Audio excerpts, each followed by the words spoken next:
templo, nós vamos continuar estudando o livro de Pedro. São 2 cartas que Pedro escreveu.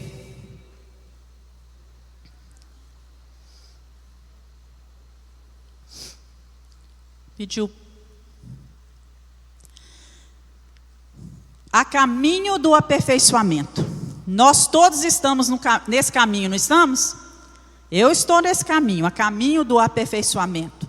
E Pedro vai trazer aqui no capítulo 5, nós já chegamos ao capítulo 5 de 1 Pedro, ele vai trazer uma palavra de encorajamento para mim e para você, nesse caminho, porque esse caminho nem sempre é fácil, não é? Aperfeiçoar, quando você vai aperfeiçoar uma coisa, isso implica em quê? Em mudanças, em reparos, em ajustes, não é assim? Às vezes isso provoca dor, isso traz certo incômodo, isso nos tira da zona de conforto. Então é nesse caminho do aperfeiçoamento que nós estamos. E eu coloquei aqui o que seria esse caminho do aperfeiçoamento. É uma jornada contínua de crescimento espiritual e moral. Às vezes eu preciso ser aperfeiçoado na minha vida pessoal, às vezes é na minha moral que precisa ser aperfeiçoado, às vezes é na minha vida espiritual, às vezes são nas minhas emoções. Então cada um tem uma área focada em melhorar a si mesmo. Então quando nós estamos nesse caminho de aperfeiçoamento, nós estamos nesse processo de melhorar a nós mesmos, de desenvolver virtudes, de buscar conhecimento e aliar-se com o ideal de vida, através de ações concretas. Que ações são essas? Diversas ações, e eu coloquei algumas ali: amar, perdoar, praticar a caridade, praticar o bem, buscar o autoconhecimento, não é? Porque tem pessoas que passam nesse mundo sem conhecer a si mesmo, às vezes repetindo as mesmas atitudes.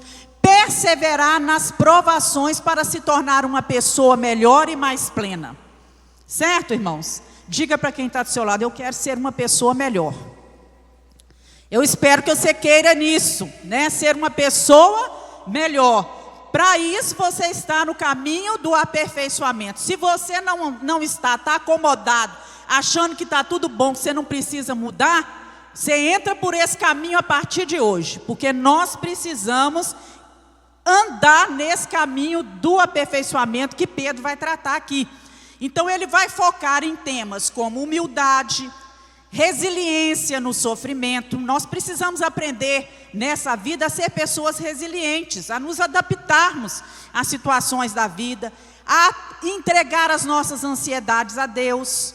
Ele vai falar sobre pastoreio, ele vai trazer uma exortação para os presbíteros, para os jovens, para a igreja de uma forma geral. Ele vai falar que nós precisamos ser exemplos de fé, precisamos nos opor ao diabo, resistir, confiar no cuidado soberano de Deus, que vai nos exaltar no seu tempo oportuno. Olha só, num capítulo, quantas coisas Pedro vai nos ensinar nesse caminho do aperfeiçoamento. Então vamos lá. Quem é Pedro que escreve essa carta? Pedro era o apóstolo de Jesus Cristo, ele era filho de João, irmão de André, nasceu na cidade de Betsaida, era casado, mas morava em Cafarnaum com sua esposa, era de uma família de empresários de pesca, tanto seu pai e seu irmão eram pescadores, e foi chamado por Jesus para ser um pescador de homens. Tornou-se discípulo, depois apóstolo, e era o líder dos apóstolos. E eu trouxe aqui um mapa. Nesse mapa de cá, ó, do lado de cá, mostra para a gente aqui a cidade de Betsaida. Onde está escrito Galileia, ali o marzinho da Galileia, está ali a cidade Betsaida, onde nasceu, uma cidade bem ao redor ali do mar da Galileia, e depois ele muda para Cafarnaum. Para quem Pedro está escrevendo essa carta? Vai lá no 1 Pedro capítulo 1, minha Bíblia.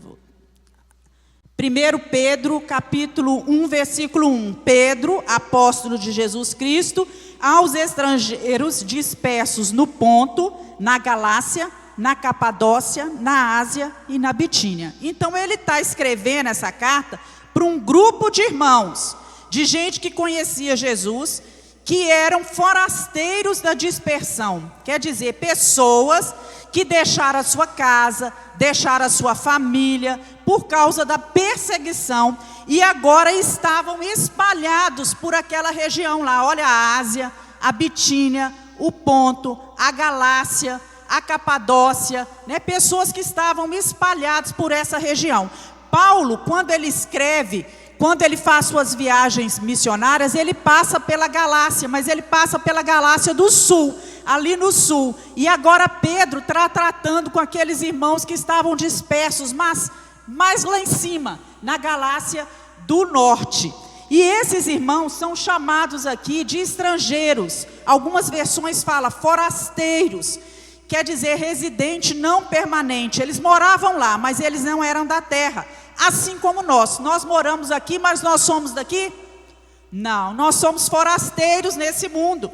Moramos aqui, mas não somos daqui, estamos aqui de passagem. Alguns passam um ano só aqui, outros passam 20, outros 80, outros 100 e poucos anos. Como nós dissemos no início, o tempo quem determina é Deus. E essa carta de 1 Pedro, ela começa nos chamando à maturidade espiritual, e aqui no capítulo 5, ele continua nos chamando a ser uma liderança que serve, a ter confiança em Deus no meio do aperfeiçoamento, né? No meio do sofrimento. E esse aperfeiçoamento que ele se refere, não é aqui, meus irmãos, nós temos que entender, não é uma perfeição sem falhas, porque perfeito sem falhas só existiu e existe um, que é Deus, Jesus Cristo, né? Sem falhas nessa vida, foi só Jesus Cristo. Ele está nos chamando para entrarmos nesse processo de amadurecimento, de restauração, de fortalecimento, que Deus vai realizando nas nossas vidas dia a dia, principalmente quando estamos passando por provações, porque as provações têm esse objetivo, de melhorar a nossa vida. Então ele vai escrever aí, primeiramente, ele vai dar uma palavrinha para a liderança, para os presbíteros. Logo que as igrejas eram organizadas, sempre que uma igreja era organizada, constituía-se sobre essa igreja presbíteros e diáconos. Quem eram os presbíteros? Eram os homens mais velhos, mais maduros, mais experientes, que tinham mais experiência com Deus. E Pedro aqui nesse texto, ele fala, vamos ler aí, capítulo 5, vamos ler do 1 ao 4, que está ali, olha. Abre sua Bíblia aí, vamos ler, porque eu sei que alguns que estão lá atrás não conseguirão ler aqui. Aos presbíteros que estão entre vós, admoesto eu, que sou também presbítero com eles, e testemunha das aflições de Cristo, e participante da glória que se há de se revelar. Apacentai o rebanho de Deus que está entre vós, tendo cuidado dele, não por força, mas voluntariamente, nem por torpe ganância, mas de ânimo pronto, nem como tendo domínio sobre a herança de Deus, mas servindo de exemplo ao rebanho. E quando aparecer o sumo pastor, alcançareis a incorruptível, algumas versões falam a imarcessível coroa de glória. E nós vemos aqui que Pedro, ele coloca algumas situações. Primeiro, ele diz que ele era igualmente presbítero. Ele era reconhecido como um apóstolo. Um apóstolo era diferente de um presbítero. O apóstolo, ele alcançava, ele tinha uma dimensão maior. Ele supervisionava uma área maior. Ele supervisionava os presbíteros em geral, aqueles que estavam nas igrejas. Então podemos dizer que os presbíteros são os pastores, colocados por Deus. Na Bíblia, os pastores são chamados de presbíteros, são chamados de pastor e são chamados de anciãos também. Então, as pessoas reconheciam ele como apóstolo, mas ele se identifica aqui como um presbítero, querendo dizer para eles que ele compartilhava das mesmas preocupações. E ele, se considerando aqui um presbítero, isso servia para incentivar essas pessoas no exercício do ministério. Ele sabia aquilo que as pessoas estavam passando. Ele fala também aí que ele testemunhou, né, participante e testemunha das aflições de Cristo. Ele fala isso, que ele era testemunha em 2 sentidos. Primeiro, ele tinha presenciado os sofrimentos de Cristo aqui nessa terra. Pedro andou com Jesus. Pedro andava para lá e para cá com Jesus, recebia ensinamentos de Jesus. Pedro estava presente lá no Getsêmani, quando Jesus foi preso. Então ele era uma testemunha ocular dos sofrimentos de Jesus. E ele também falava para os outros da sua experiência. E sujeitava-se a morrer na defesa daquilo que ele dizia. Ele teve aquele episódio em que ele negou Jesus, mas depois ele teve a sua vida restaurada, transformada, e agora ele era um defensor do Evangelho. Ele fala também que ele era coparticipante da glória que há de ser revelada. Sofrimento e glória estão relacionados à vida do cristão. E Pedro mostrou que isso era verdade para todos. Volta aí um pouquinho na sua Bíblia, no capítulo 4, versículo 13. Ele diz assim: amados, não estranheis a ardente prova que vem sobre vós para vos tentar, como se coisa estranha vos acontecesse. O 12. Mas alegrai-vos no fato de serdes participantes das aflições de Cristo, para que também na revelação da sua glória vos regozijeis e alegreis. Ele fala aqui que nós como cristãos, em muitos momentos aqui nessa vida, nós vamos sofrer por amor a Cristo, nós vamos ter que abrir mão de muitas coisas, nós vamos passar por provações. Alguns historiadores, teólogos dizem que essa participação da glória aí, que além de significar a glória que todos nós vamos ser participantes com Cristo, porque todos nós estamos a caminho da glória, Convertemos, passamos aí, estamos no processo de santificação, e depois que morrermos ou formos arrebatados com o Senhor, nós entraremos no processo de glorificação. Teremos o nosso corpo glorificado, estaremos na glória, no céu com o Senhor. Mas alguns dizem que isso também pode se referir ao evento da transfiguração, em que estava lá Pedro, Tiago e João no monte da transfiguração com Jesus, quando a glória de Jesus foi revelada antecipadamente a ele e aos outros 2 apóstolos. E essa ordem, ele dá uma ordem aqui no capítulo 5 para a liderança. No versículo 2 ele diz: apacentai o rebanho de Deus, pastoreai o rebanho, não por obrigação ou ganância, mas voluntariamente com amor. Então, de modo geral, esses homens eram anciãos, homens escolhidos por causa da sua idade mais avançada, da sua maior experiência cristã, na vida cristã. Mas nem sempre ocorria assim, porque nós vemos Paulo endereçando uma carta a Timóteo e uma carta também a Tito. Tito e Timóteo eram pastores, presbíteros nas igrejas, e lá em 1 Timóteo capítulo 4, versículo 12, ele fala com Timóteo: ninguém despreze a tua mocidade. Quer dizer, Timóteo era um pastor estabelecido na igreja, que era um jovem, mas ser exemplo dos fiéis, apesar de você ser moço, ser exemplo dos fiéis na palavra, no trato, no amor, no espírito, na fé e na pureza.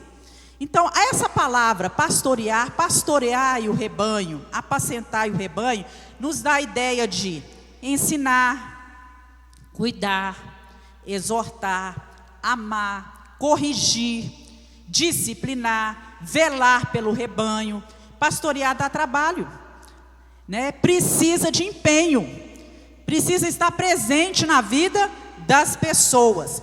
E essa liderança a qual ele está se referindo, aqueles que estão aí como líderes das igrejas, ela tem o compromisso de liderar, de cuidar das igrejas que foram a elas confiadas. A ordem é pastorear o rebanho de quem, meus irmãos? No versículo 2. Pastorear o rebanho, de quem é o rebanho? De Deus. O rebanho é de Deus. O rebanho não é do fulano, do pastor ciclano, do pastor beltrano. O rebanho é de Deus. A igreja tem dono. Quem é o dono da igreja? Deus. Quando eu digo minha igreja, é a minha igreja, se referindo ao lugar onde eu congrego, onde eu trabalho, onde eu sirvo ao Senhor, ou pelo fato de eu me identificar com ela, ok, tudo jóia. Mas quando eu digo minha igreja, no sentido de propriedade, a igreja é minha, isso é errado, né? Isso aí está errado. Então Pedro dá a ordem e ele dá alguns critérios. E eu coloquei aqui, pastores, presbíteros e diáconos podem estar na liderança da igreja, mas não são os donos dela, embora alguns queiram. Nós vemos muita gente querendo tomar o lugar de Deus, né, na liderança da igreja. As ordens, a direção, tudo vem de quem? De Deus. Para isso o pastor precisa orar. Os pastores, os líderes da igreja precisam buscar as orientações que vêm do Senhor, que estejam de acordo com a igreja, com as normas da igreja. Primeira norma, a Bíblia. Segunda norma, o estatuto da igreja. A igreja tem um estatuto, tem regras, né, para serem seguidas. Nenhum líder, nenhum pastor pode ir quebrando, saindo fora da palavra. Se sair fora da palavra, o que o conselho da igreja, a diretoria da igreja tem que fazer? Tem que chamar essa liderança, né, e falar assim, não é assim, né, a palavra está aqui, né, desse jeito. Então, muitos querem ser os donos da igreja, mas a igreja é de Deus. Agora, fato é que Deus constitui líderes sobre as igrejas, e esses líderes têm que estar debaixo da orientação de Deus. Então ele vai dar algumas ordens. Olha lá, quantas ordens. Primeiro ele fala assim: pastorear a igreja não por constrangimento. Quer dizer, ninguém deve pastorear uma igreja por pressão de outras pessoas ou por circunstâncias. Se faz isso a contragosto, já está desqualificado para o serviço, né? Ele fala também que deve ser espontaneamente, deve ser voluntário, de boa fé. Eu recebi um chamado e eu me disponho a isso. Eu me disponho a obedecer à ordem do Senhor. Eu tenho prazer em fazer isso para o qual Deus está me chamando. Não é um fardo, não como um fardo. Lá em 1 Timóteo 3 fala assim, que quem deseja o episcopado, excelente obra almeja. Por quê, meus irmãos? Não é um cargo, não é um ofício de privilégios, é uma plataforma de serviços e de trabalho, né? Não pense você que um pastor, não é, ele tem aí 1000 privilégios. Talvez tenha alguns privilégios em algumas, né, em algumas coisas, mas no geral é mais serviço, é mais trabalho do que privilégios. Então a gente tem que entender isso, tem que ser espontaneamente. Ele fala também não por sorte da ganância. A motivação de um presbítero, de um ancião, de um pastor não pode ser nunca o dinheiro, com a intenção de obter lucro ou ganho, né, desonesto. O verdadeiro servo de Deus nunca deve usar o ministério para tirar dinheiro das pessoas, como os falsos profetas faziam. Abre sua Bíblia lá em Miqueias capítulo 3, lá no Antigo Testamento. Nós vamos ler o que os falsos profetas faziam naquela época.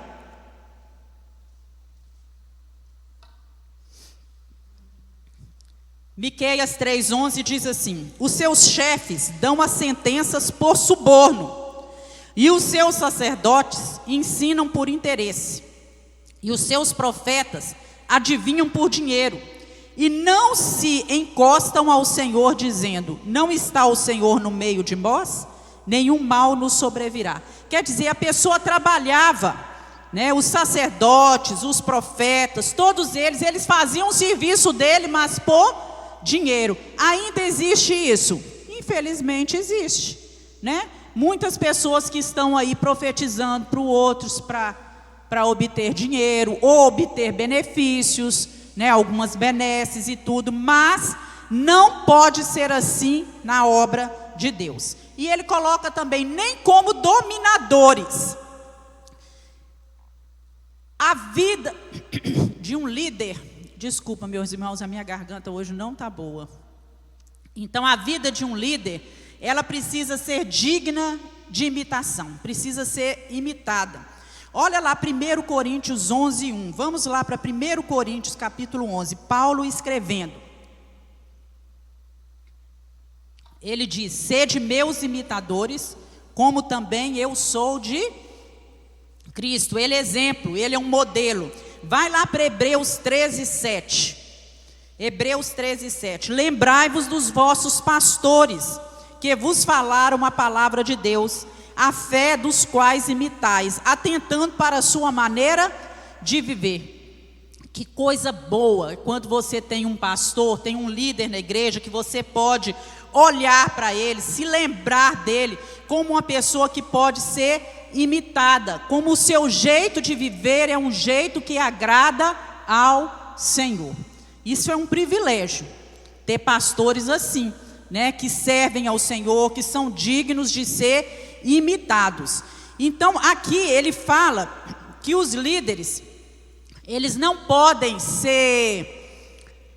colocar as pessoas, digamos assim, os seus liderados, como marionetes, que mexe e leva as pessoas para onde quer, que tem que aceitar tudo o que é dito, né?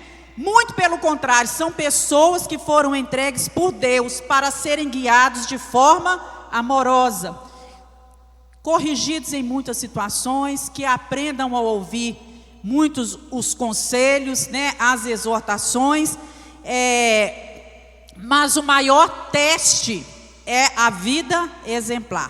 E ele ainda coloca, né, que nós devemos ter o foco na glória. Os presbíteros, os pastores, o foco na glória. A motivação deve ser a recompensa futura. E ele fala aqui que a recompensa futura é uma coroa de glória. Por quê que ele faz essa comparação?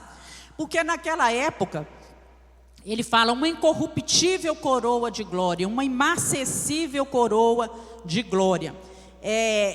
As pessoas, quando venciam as Olimpíadas, elas recebiam uma coroa de louro, de folhas. E aquela coroa, com o tempo, o que acontecia? Ela murchava, ela se acabava.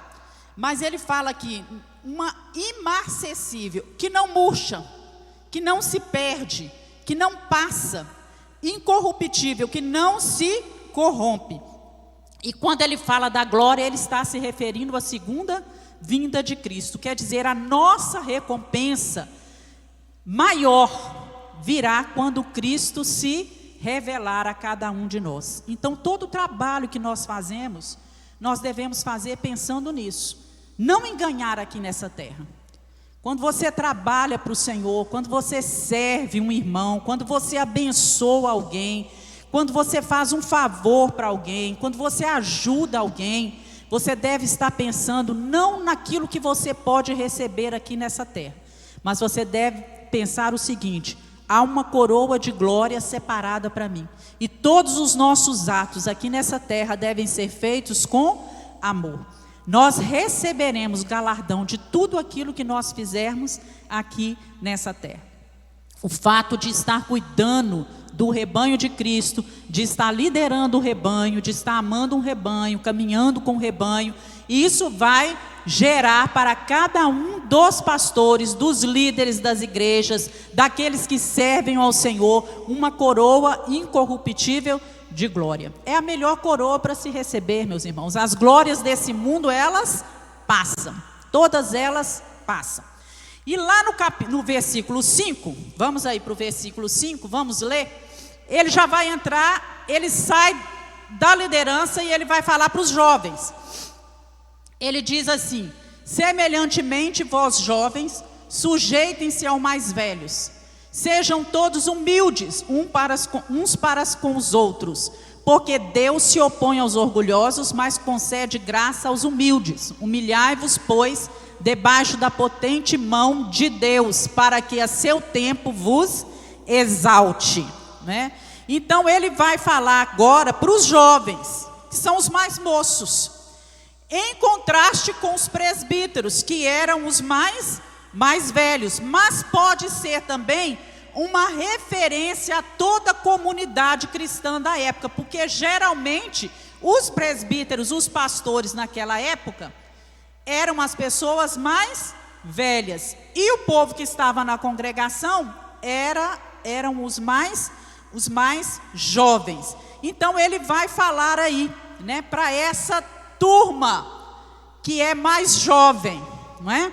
E ele fala assim, e ele dá a entender para a gente aqui que precisa haver submissão. Aliás, submissão é um tema do cristianismo, né? Nós temos que nos sujeitar, as mulheres sujeitar aos seus maridos, os maridos se sujeitar a Cristo. Nós temos que nos sujeitar às autoridades, e assim vai. Na Bíblia tem vários tipos de submissão. E aqui todos devem submissão à igreja local, por amor à ordem e para a prática do bem. Precisa haver uma ordem dentro da igreja. E para que haja ordem dentro da igreja, os mais jovens precisam estar sujeitos àqueles que são os líderes. Porque senão vira o quê, meus irmãos? Vira bagunça, vira confusão, não é?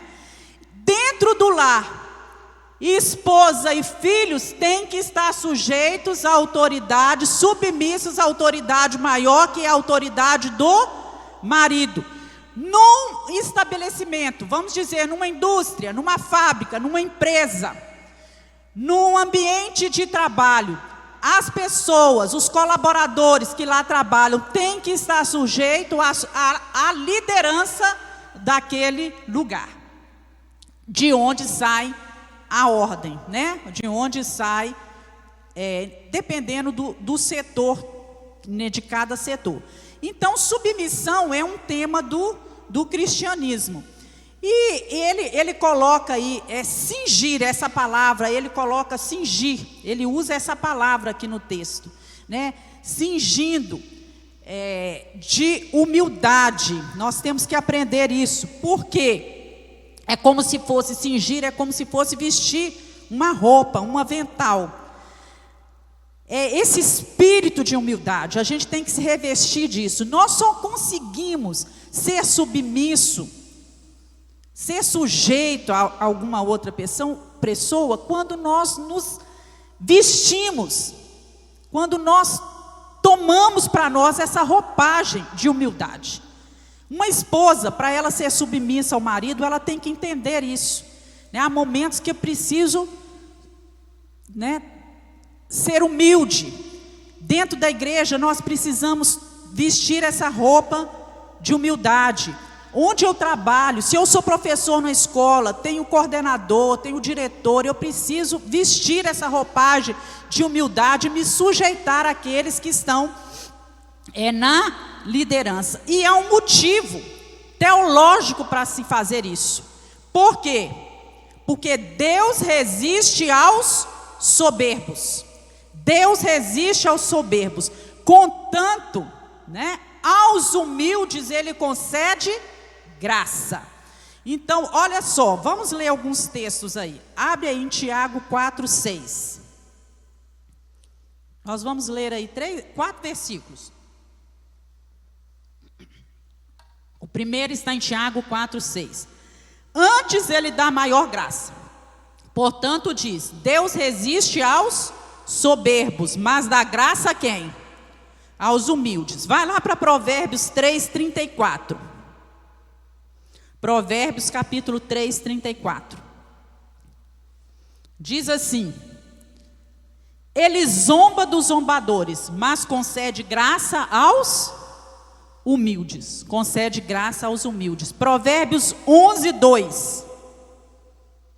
Provérbios 11:2. Quando vem o orgulho, olha que coisa séria, chega a desgraça, mas a sabedoria está com os humildes.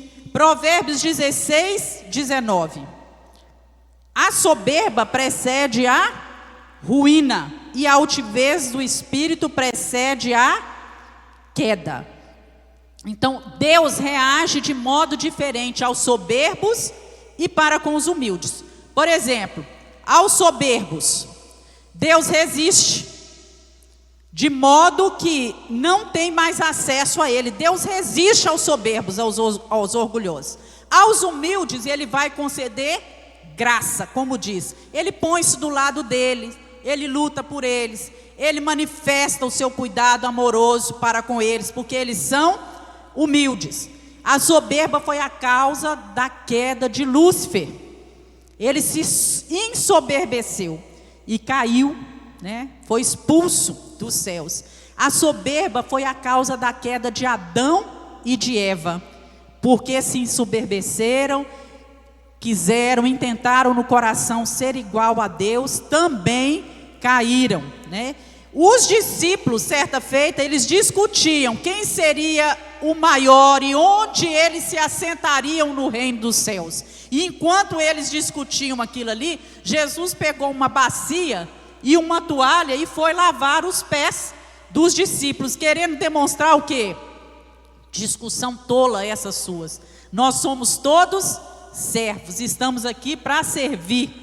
Né? E não é só ser humilde uns para com os outros, não, é sermos humildes, sobretudo para com Deus, né? Alguns pregam por aí que nós somos iguais a Deus, que nós podemos todas as coisas, que nós podemos requerer tudo de Deus, que nós podemos falar de qualquer maneira com Deus, né? Mas, meus irmãos, quando nós temos no nosso coração a real consciência de quem nós somos, né? Eu gosto daquele cântico que fala assim: logo eu, um fraco, né, pecador, logo eu, tão fraco e tão devedor, né? Logo eu, quando nós temos consciência do nosso lugar, quando nós reconhecemos realmente quem nós somos, nós falamos: Senhor, eu não sou nada para merecer tamanha graça, tamanha misericórdia. Senhor, eu sou tão cheio de defeitos, de imperfeições, né? E é interessante a gente notar que todos na Bíblia que tiveram uma teofania. Teofania é quando Deus aparece, a pessoa de Deus aparece para as pessoas aqui nessa terra, mas aparece em forma de homem. Por exemplo, Abraão estava lá na sua tenda e chegaram 2 anjos e o próprio Senhor para falar. Aquilo ali foi uma teofania, né? Deus se manifestando aqui nessa terra. Todos, né? Isaías, quando ele teve também essa teofania, quando ele viu, né, a presença de Deus se manifestando, todos eles reconheciam, se prostravam, reconheciam a sua condição. E nós temos que entender que quando nós nos curvamos, reconhecemos diante de Deus que nada somos, Deus vai nos honrar. A palavra de Deus nos diz que aquele que se humilha será exaltado. Lucas 14:11 diz: portanto, qualquer que a si mesmo se exaltar será humilhado, e aquele que si mesmo se humilhar será exaltado. Tiago 4:10: humilhai-vos, pois, perante o Senhor, e Ele vos exaltará. Então nós precisamos entender isso, que nós precisamos ser humildes diante do Senhor e estar submisso aos que Deus tem colocado acima de nós, para que haja ordem, para que haja um bom andamento das coisas nos lugares. Quando vai lá em 1 Pedro, capítulo 5, 7, vamos ler juntos? Nós gostamos desse versículo, né? Lançando sobre ele a vossa ansiedade, porque ele tem cuidado de vós. Vamos repetir?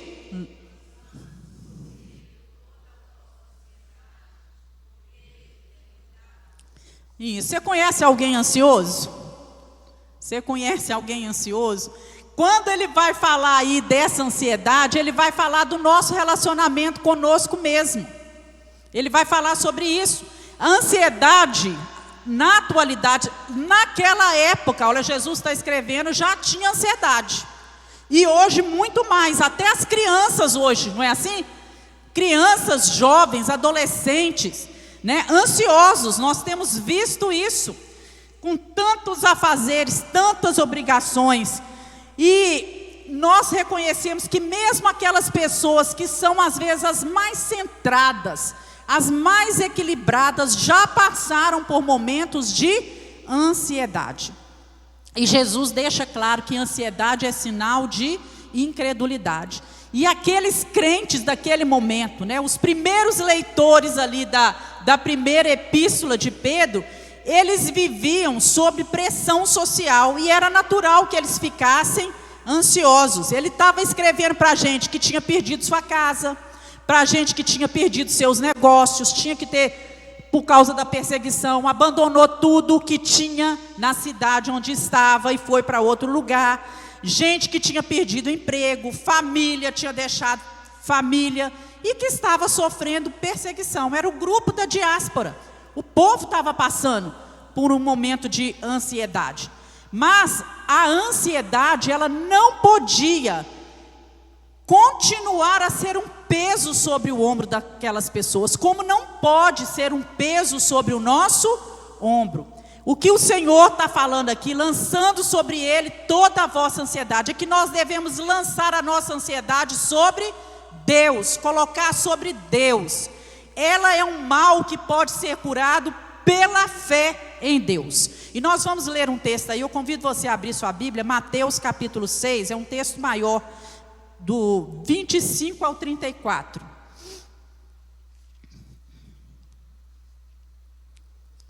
Mateus capítulo 6,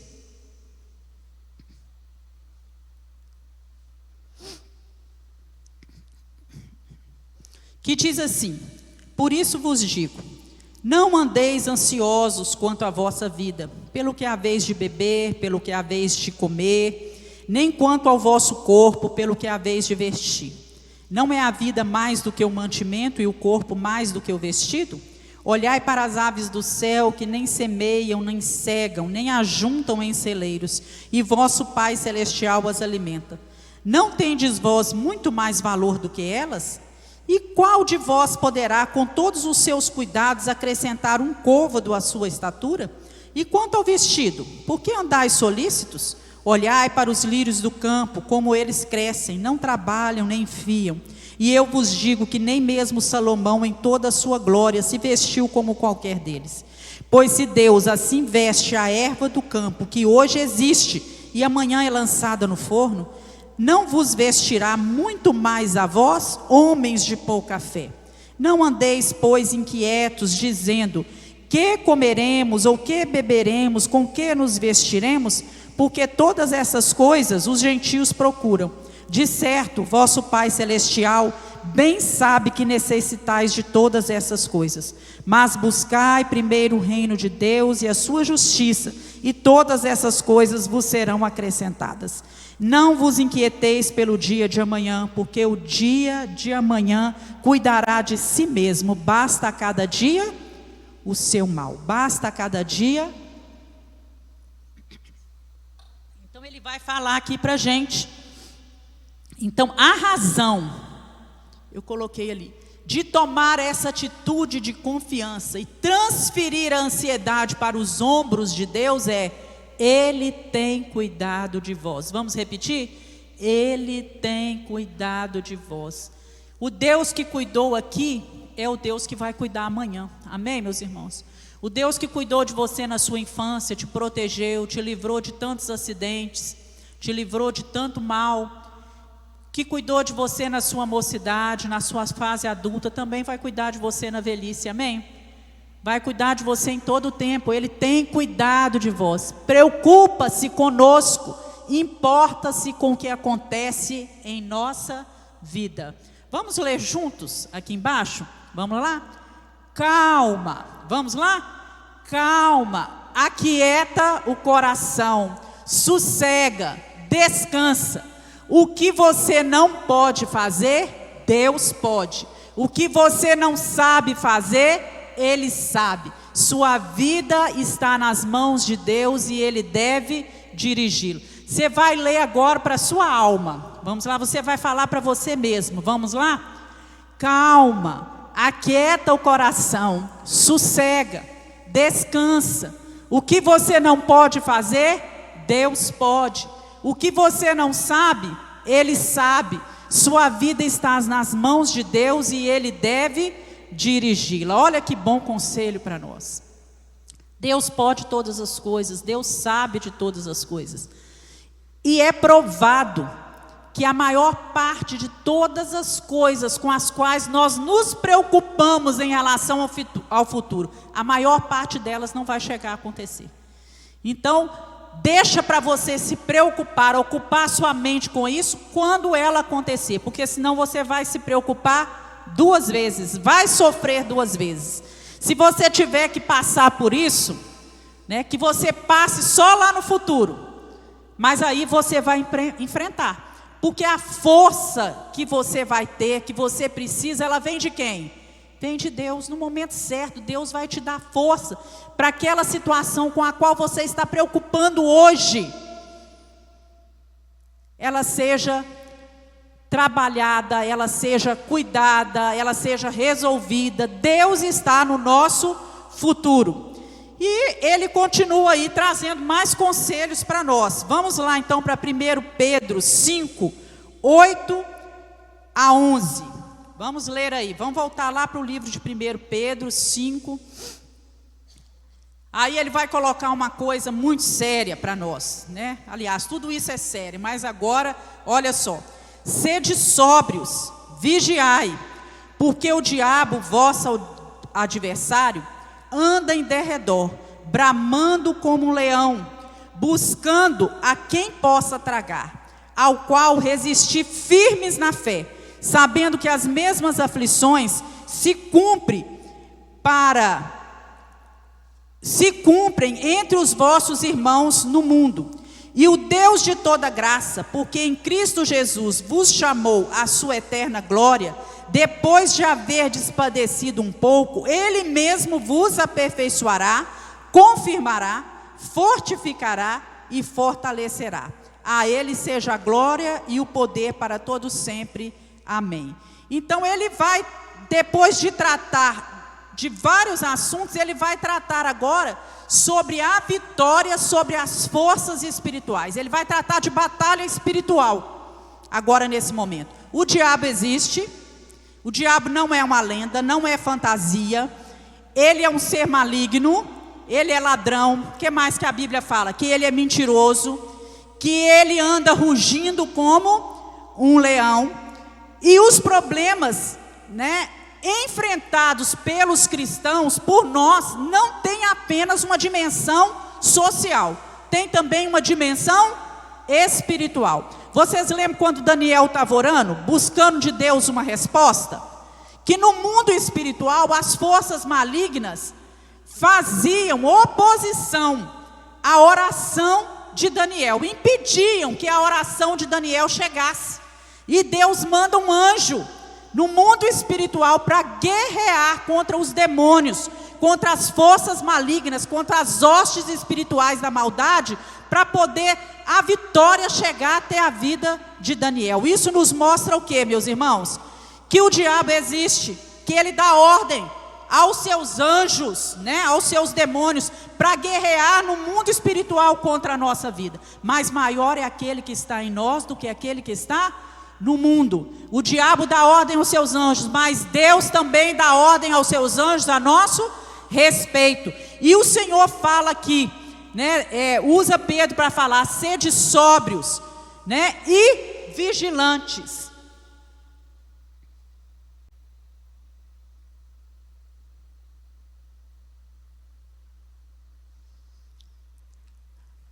Ele vai colocar aqui para a gente, né? Sobriedade e vigilância. Tenha controle. Ele está dizendo isso. Quando ele fala assim, sede sóbrios, ele está dizendo assim: tenha controle. tenha equilíbrio, seja sensato, tenha pleno domínio da sua capacidade racional. Tudo começa aonde, meus irmãos? Na mente. Proteja a sua mente, cuida da sua mente.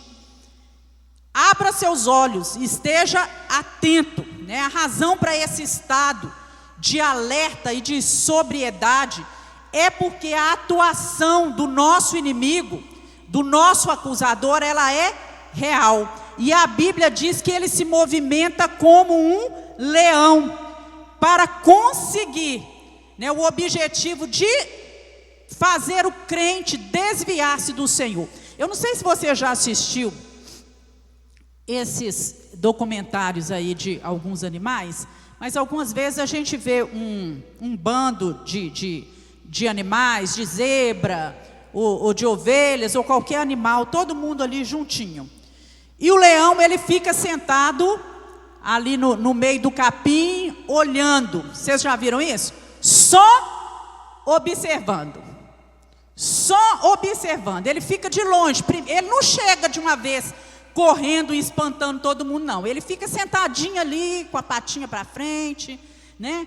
Olhando. De repente, ele solta um rugido. Antes dele correr. Quando ele solta esse rugido, o que acontece?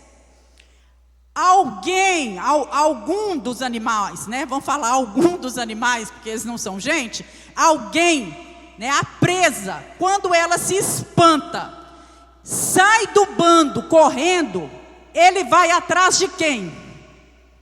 Daquela que saiu do meio do bando. Aí ele vai, porque quando ela saiu do meio do bando, ela está desprotegida. Enquanto ela está no bando, quando ela está correndo junto com o bando, tem ali a proteção. Na verdade, ele não sabe quem ele vai pegar, né? Mas quando ela sai ali do bando, né, o diabo, o leão vem e agarra. Você entendeu a comparação? Enquanto nós estamos no reino de Deus, na presença de Deus, no bando de Deus, o diabo pode estar lá rugindo, mas ele deixa ele rugir, porque é papel dele rugir. Mas nós estamos aonde? Firmados na rocha. Nós estamos no bando, não é? Nós vamos orar.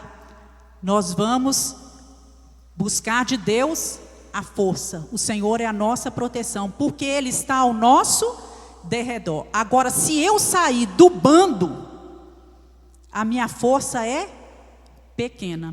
Então, aquele leão que está à espreita, ele tem mais força, ele tem mais capacidade de nos derrotar.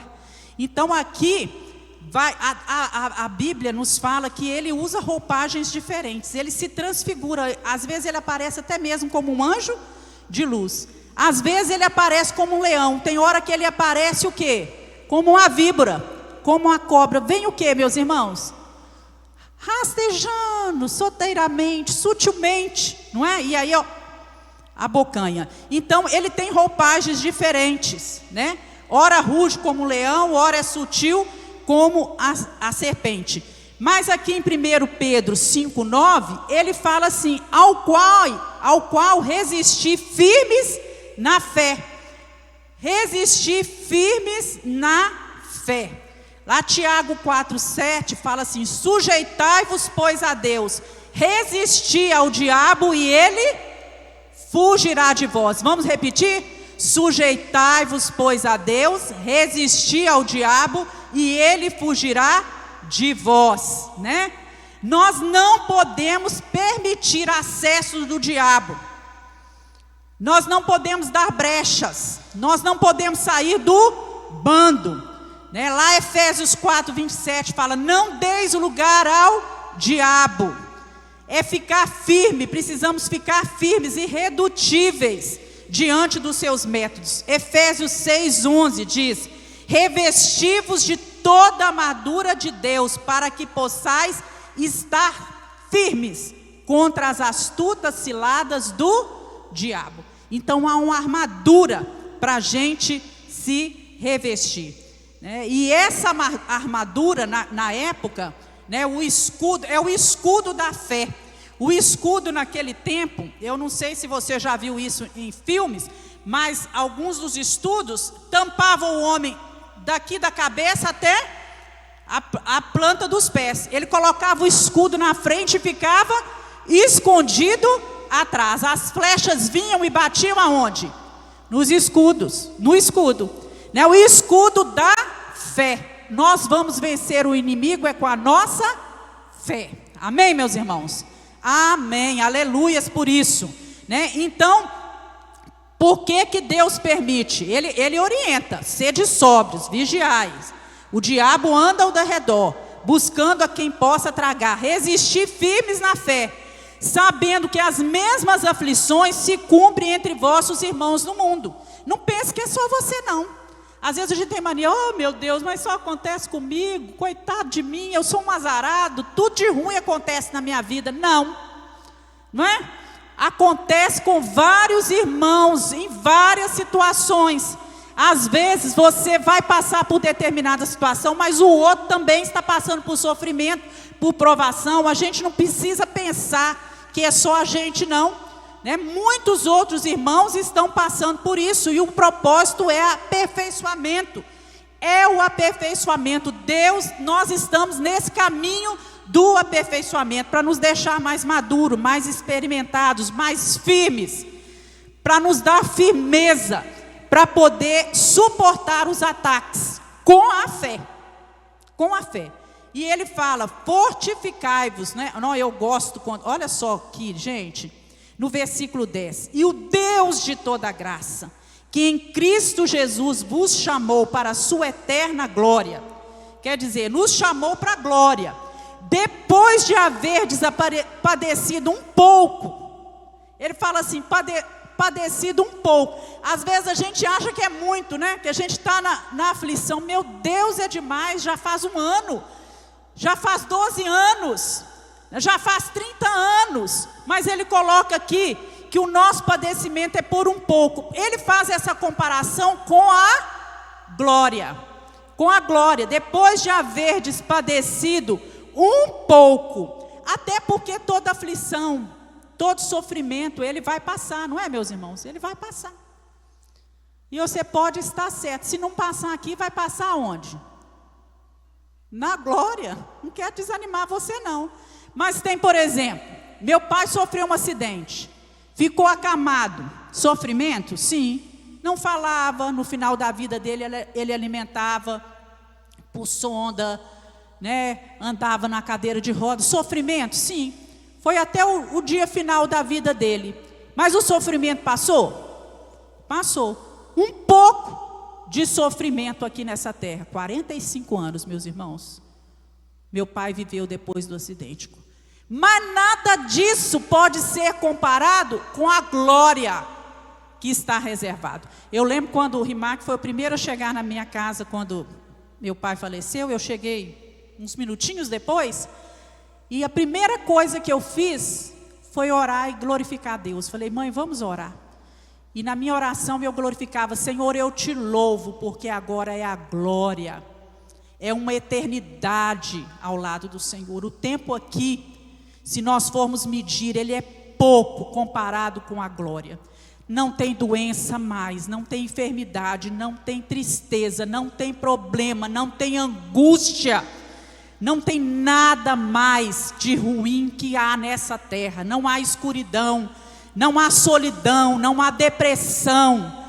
Tudo isso cessou, porque a glória são milhões. Você consegue comparar isso? Eu estou lembrando do Daniel Trindade aqui, né? Milhões, pensa aí nos milhões, nos trilhões de anos, meus irmãos, é eterno. É para todos sempre. Então o sofrimento, por isso eu tenho para mim que ele coloca assim, né?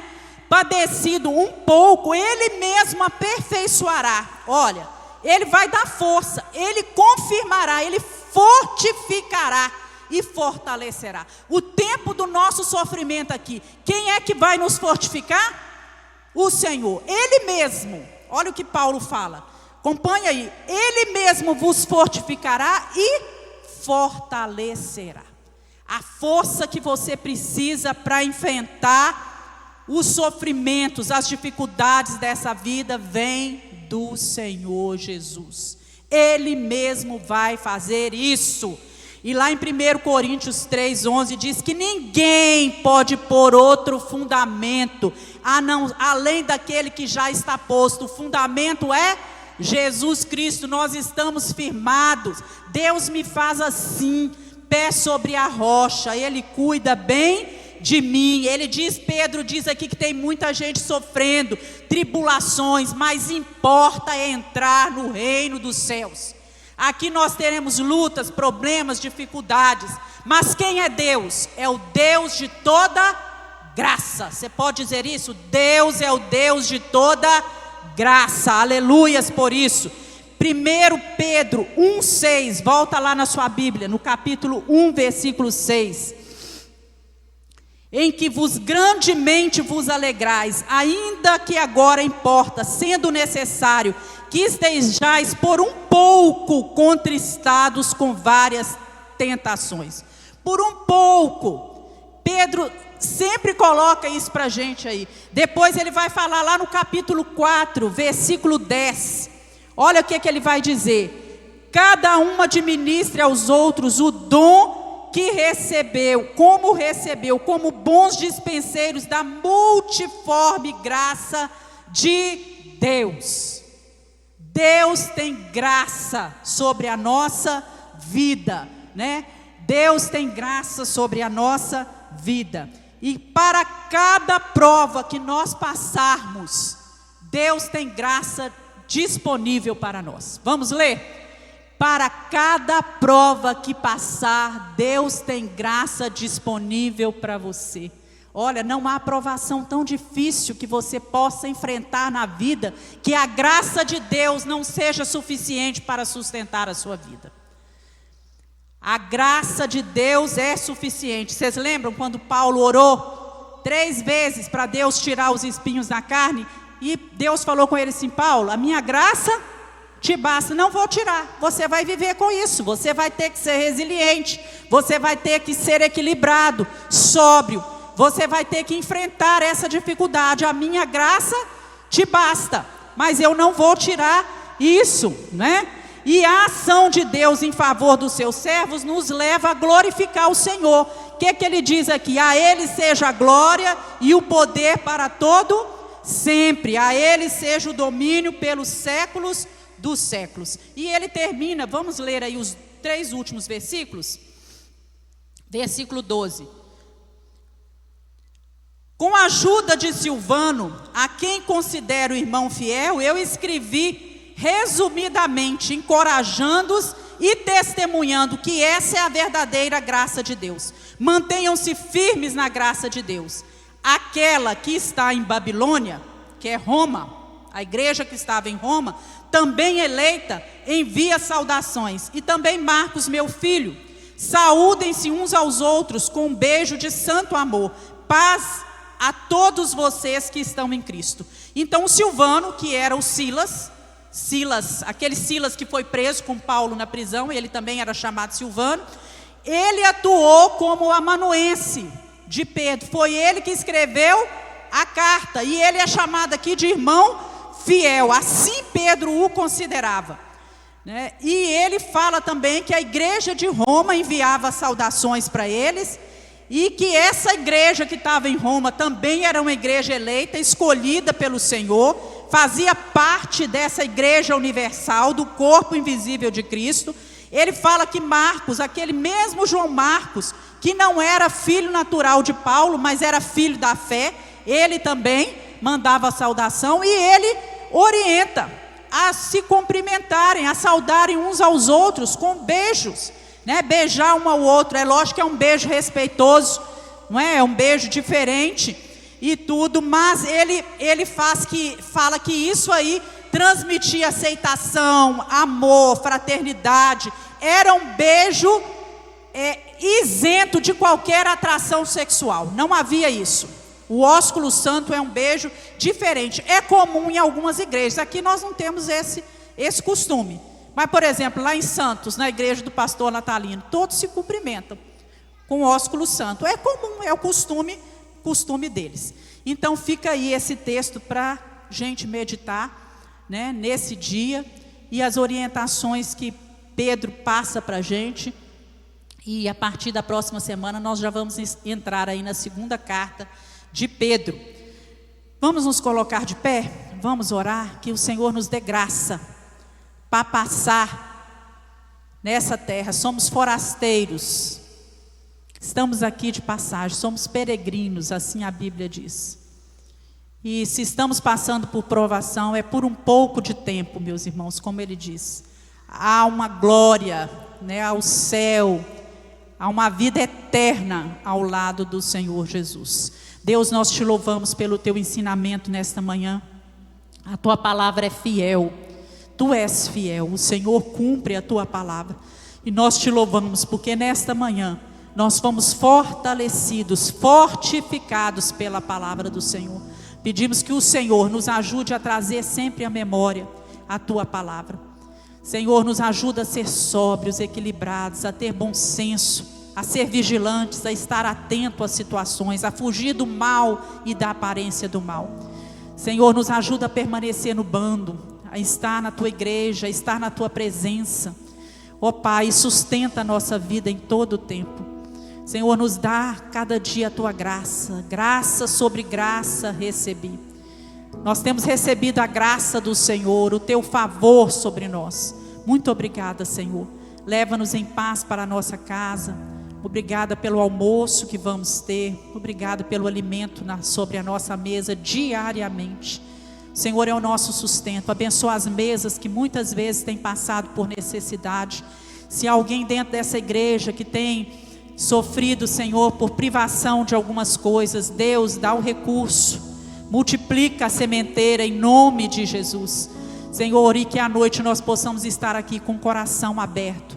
Estamos todos nesse caminho do aperfeiçoamento. Nos ajuda a entender, Senhor, que nós precisamos da tua presença constantemente. Em nome de Jesus nós oramos. Que o amor de Deus, a graça de Jesus Cristo e a comunhão do Espírito Santo seja sobre a nossa vida hoje e sempre. Amém.